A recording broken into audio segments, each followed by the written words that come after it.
Hi friends, this is Namita from Metamorphosis. Today as I was going through my Facebook post, I just read a story about Dalai Lama. I'll be sharing this post along with this video. In that video, or in that post, there were some Buddhist monk, women Buddhist monk, who were talking about sexual violation about a monk in California, and how Dalai Lama's response and reaction to the whole situation was compassionate, firm, and fierce.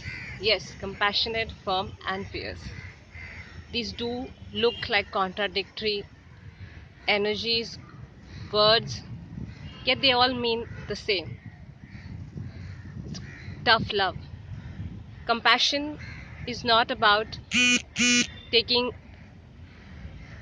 abuse from people, pleading them to stop abusing you, bring at their mercy. Please don't do this to me. Please forgive me. Please let me go.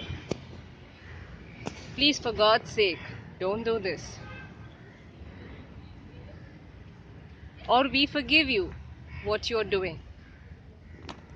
And when you start using forgiveness as an escape mechanism, rather than fiercely having boundaries to say no, and these no are not from aggression, rudeness, but the capacity to stand up for yourself, the capacity to hold your ground, which comes from love, a firm, fierce no from the space of love. Recently, I had a case of a child, a 23-year-old girl who had come down for a session. The presenting problem is sadness, where she couldn't identify what was making her sad.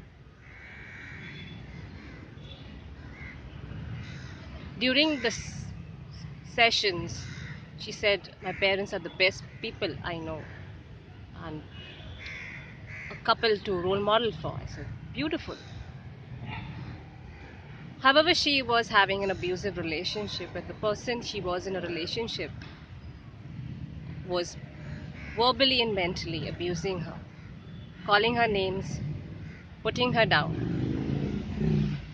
Like, it's too stupid. You can't even understand this. I mean, it's common sense.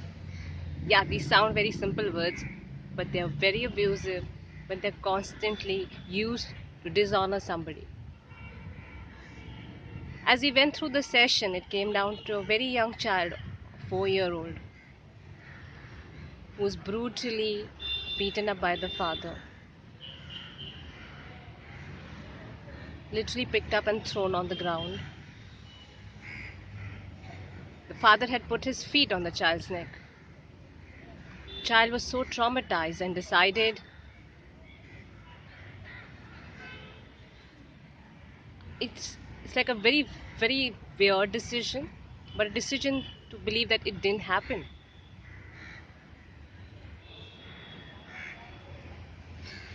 The memory was kind of erased. It just didn't happen. But the funny part is the mind remembers it. Maybe you consciously don't. But the sadness of that pain, the grief, the trauma, the hurt of the violence still existed. The body remembered it. Through this session, we had to firmly put boundaries. So much so that we had to stand up against the father and say, if you do this again next time, I will be compelled to hit you back in my protection. Yes, it sounds very rough. Yes, it sounds very unmoralistic. Yes, it sounds very unrealistic. But the fact remains the child has been allowing abuse and being beaten up because he's the father, because she's the mother, because he's my husband. I have to let them do. They are the people who are supposed to loving me. So if this is out of love, such convoluted and entangled aspects and forms of love, which allows one to go through abuse.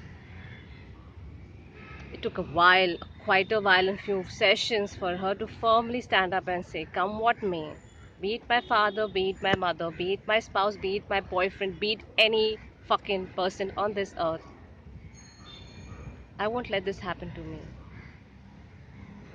I will stand up for myself. And there's so much compassion in it. There's so much love. And you know for whom?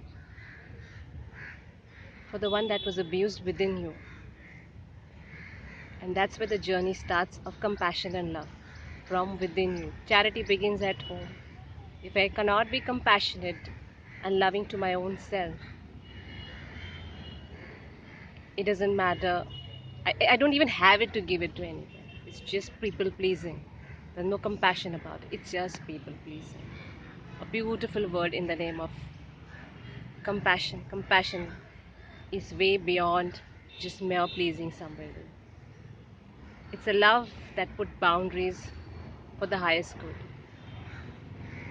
Do you truly practice compassion, or are you pleasing people? In the name of compassion, are you getting abused or letting yourself be abused? Question yourself. Yes, question yourself. Because today, in the name of love, there is rampant abuse happening. In the name of spirituality, where you have to be compassionate towards others, sometimes eludes you to forget that you exist. And no spirituality should be, I won't say should be, technically doesn't ask you to exclude yourself.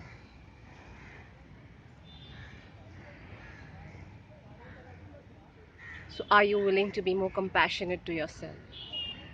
Willing to be including yourself? Willing to firmly stand by yourself, have your own back?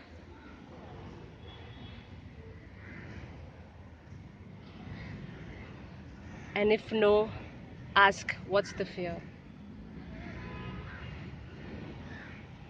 What's stopping you?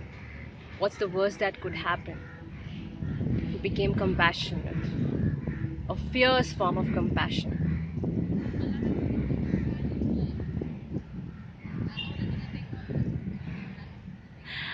I practice a fierce kind of compassion, a love for everything. And sometimes this love demands me to be firm to others in order to protect myself. Not rude, not aggressive, but firm and assertive.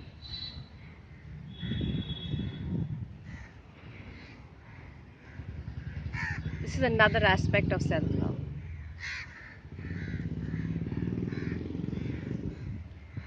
And hope we include that self-love in our day-to-day life. We hope to include ourselves with love and compassion. As much as we want the world to have it from us, we need to have it within us to be able to even give it.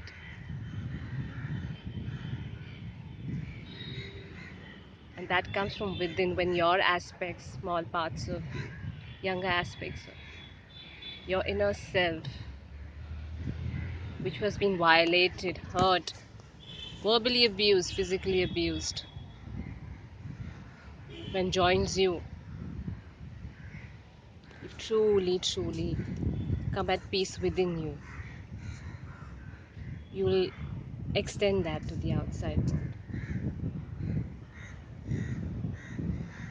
Let's begin the inner work. Being compassionate, loving. And if this love needs to be firm, if this love needs to be fierce, so be it. I am willing to be that.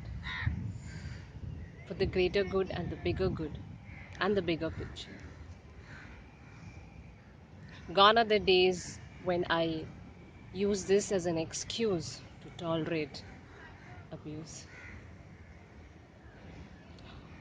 Feel free to call me for a personal session, or you can join one of my group sessions where you will learn how to compassionately be firm, assertive, gentle and fierce, fire and ice, all of it together. Bye.